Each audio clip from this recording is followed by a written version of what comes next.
আরে এত বড় সময় হলো? আর বলিস না, বাড়িতে একটু কাজের চাপ ছিল। বল, কিসের জন্য ডেকেছিলি? চল, দুদিন ছুটি আছে, কোথাতে ঘুরে আসি। তা কোথায় যাবি ভাবছিস? দীঘা, পুরী, মন্দারমণি সব জায়গাতে ঘোরা আছে। তাহলে একটা কাজ কর, চল উত্তরবঙ্গে ঘুরে আসি। তা উত্তরবঙ্গ তো আমারও তো কোনোদিন যাওয়া হয়নি। তা কবে যাবি ভাবছিস? তুই যদি আছে থাকিস, চ আজকে তাহলে বেরিয়ে। আজ রাতে গেলে আমার তো 15 দিনের মধ্যে সময় হবে না। আর আজকালের মধ্যে যদি না বেরাই, আমারও তো সময় হবে না। তাহলে যা, তুই একাই ঘোরা, আমার জন্য তোর কেন ঘোরা বন্ধ হবে? না রে ভাই, একা কোথাও ঘুরতে যাবো না। আর একা কোথাও ঘুরতে যাওয়ার কথা ভাবলে আমার বুকটা কেঁপে ওঠে। মানে আমি তো কিছুই বুঝতে পারছি না, তুই কি বলতে চাইছিস? তাহলে বলি শোন, জীবনে এমন কিছু ঘটনা ঘটে সে কখনো ভোলা যায় না। আর আমার জীবনে ঘটেছিল সেই ঘটনা, তার উত্তর আমি এখন খুঁজে বেড়াই। আর সে রাতে কথা ভাবলে নাও, সারা শরীরটা নাও কেমন কেঁপে ওঠে। সে রাতের কথা আমি আজও বলতে পারি না। আজই যদি সে রাতের কথা মনে পড়ে, শরীরটা পুরো শিউরে ওঠে। সেদিন ছিল 1 জুলাই, সোমবার, 2020 সাল। রাত তখন 11টা কি 11:15 হবে। হঠাৎ আমার গাড়িটা খারাপ হয়ে যায়। তখন খুব মুষলধারে বৃষ্টি হচ্ছে। কি করব বুঝে উঠতে পারছিলাম না। হঠাৎ চোখ পড়ল কিছুটা দূরে একটা ঘর। সে বাড়িটার দিকে আমি চলে গেলাম। গিয়ে আমি কলিং বেল বাজালাম। কিছুক্ষণ পর একটা মহিলা বেরিয়ে এলো, হাতে তার মোমবাতি। কাকে চাই? আসলে ম্যাডাম, আমার গাড়িটা খারাপ হয়ে গেছে। বলতে পারবেন এখানে গ্যারেজ কোথায় পাবো? এই এত রাতে ঝড় বৃষ্টির সময় আপনি তো কোথাও গ্যারেজ খুঁজে পাবেন না। তাহলে তো আমি বিপদে পড়ে গেলাম। তাহলে বাড়ি যাবো কি করে? কোথায় যাবেন আপনি? আমি কলকাতায় যাবো।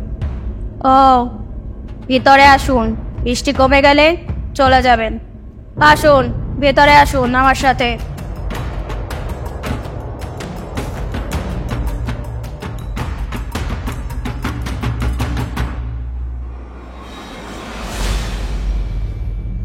আমি তখন কিছু না বুঝে ভেতরে চলে গেলাম ও মহিলার সাথে।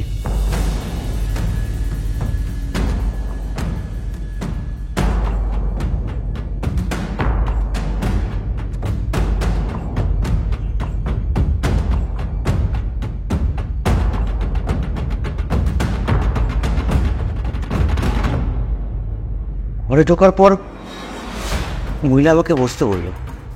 আপনি ওখানে গিয়ে বসুন। আমি নির্বাকের মতন কোনো কথা না বলে বসে পড়লাম।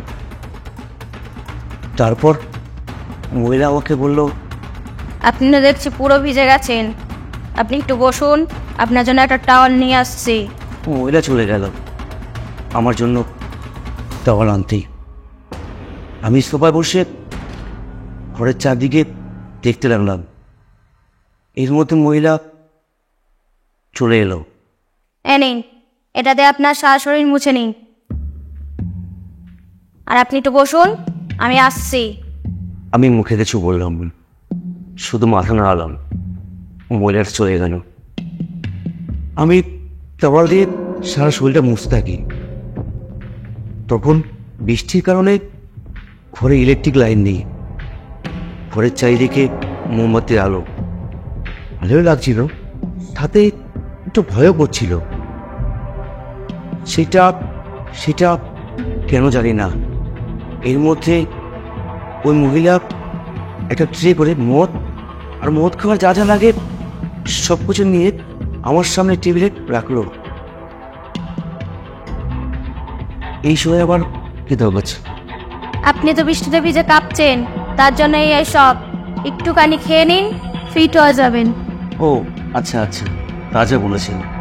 আর এই বাড়িতে কি আপনি একা থাকেন?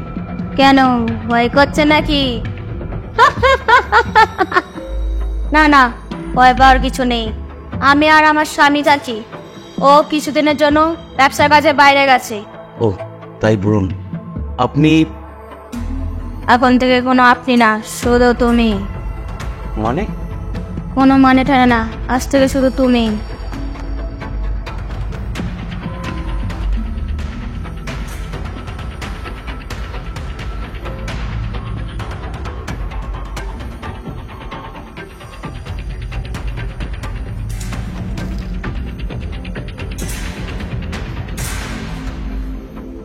আপনারটা জল কম না বেশি? আমারটা জল গরম।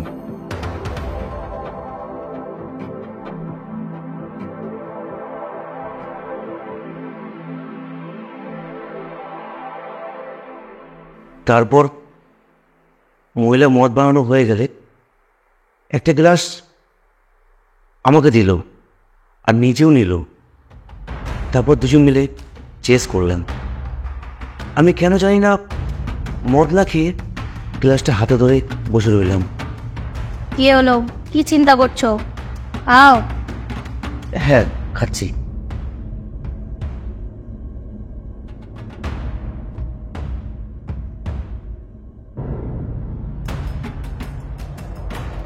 এই দেখো, এতক্ষণ ধরে তোমার সাথে কথা বলছি আর তোমার নামটাই তো জানা হলো না। তোমার নামটা কি? আমার নাম দেবাশিস মাইতি। সবাই আমাকে দেবা বলে ডাকে। আর তোমার নাম? আমার নাম মনীষা। জানো, আমার না জীবনটা পুরো সাদামাটা লাগছিল, কিন্তু তুমি আসাতে আমি না ভাবতে পারিনি এই ঝড় বৃষ্টি রাতে এমন একটা মানুষের দেখা পাবো, মানে তোমার মতন ভালো মানুষের দেখা পাবো। কপালে থাকলে অনেক কিছু না চাইতেই পাওয়া যায়। মানে? এই যে এত সুন্দর একটা ঝড় বৃষ্টির রাতে আমাকে পেয়ে গেলে। খুব সুন্দর কথা বলো। ও তাই বুঝি? আমার গাড়িটাও ঠিক এখানে এসেই খারাপ হলো। আমি তো তোমাকে এখানে এনেছি মানে? মনের টানে, বুঝলে? মনের টানে। তাহলে এত জায়গা থাকতে তোমার কি এখানেই গাড়িটা খারাপ হতে হলো? মনীষা, তুমি যা বলেছো একদম ঠিক বলেছো। তো একটা ব্যাগ হয়ে যাক। তোমার ইচ্ছে।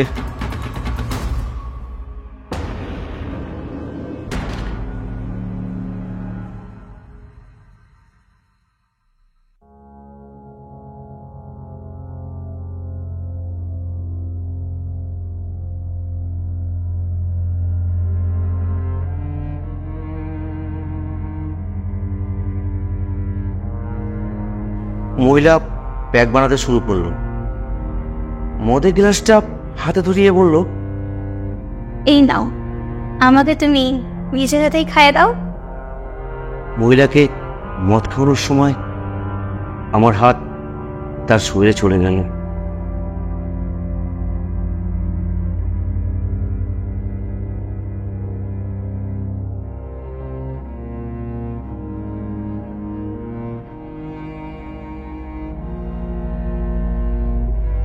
মদ খাওয়ার পর মহিলা আমার হাত ধরে খাটে নিয়ে গেল। তারপর দুজনে কাছাকাছি আসতে শুরু করলাম, এতটাই কাছে যে দুজনকে ধরে রাখতে পারলাম না।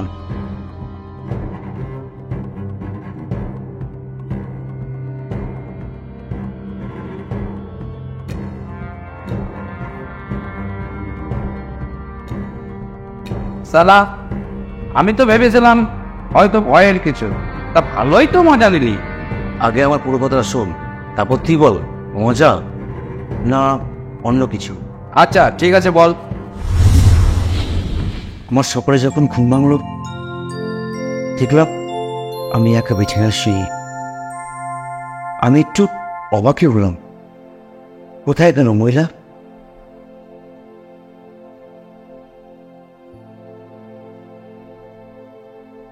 হঠাৎ আমার চোখ পড়ল মহিলার ছবি, মালা পরালো, আর তাতে লেখা জন্ম 1999, মৃত্যু 2020। আমি সেটা দেখে বাপের মতো ভরে গেলাম, বাপের চিৎকার করে উঠলাম, না